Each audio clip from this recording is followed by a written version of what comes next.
তোমার পছন্দ হয়নি? আমি বুঝি সেই কথা বলেছি? ও এতক্ষণে নিঃশ্বাস ছেড়ে বাঁচলাম। যাক, এবার জানতে পারি এই অধমের প্রতি তোমার বিতৃষ্ণার কারণটা কি? আমিও যদি একই প্রশ্ন করি যে আমার প্রতি তোমার বিতৃষ্ণার কারণটা কি? মনে হচ্ছে আমার প্রতি তুমি খুব রেগে আছো। থাকাটাই স্বাভাবিক। কিন্তু কারণটা না জানলে? তোমার মধ্যে মন বলে কোনো পদার্থ নেই। আশা যদি থাকতো তাহলে তুমি আমাকে অকারণে এভাবে কষ্ট দিতে পারতে না। কি বলছো না?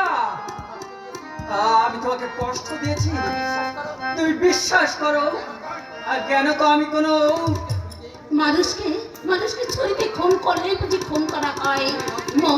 মনে হচ্ছে মানুষের বড় সম্পদ, আর সেই মনটাকে তুমি বুঝেছি। না না, তুমি বুঝতে পারো না।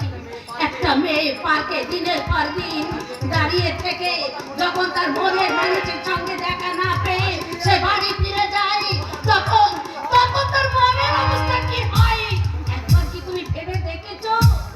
আমি সবই বুঝতে পারছি, কিন্তু কদিন এত কাজের চাপ ছিল যে আমি তোমার সঙ্গে দেখা করবার সময় পাইনি মালা। একটা খবরও তো দিতে পারতে। সত্যি আমার তো ভুল হয়ে গেছে মালা। না, ভুল নয়, তুমি তোমার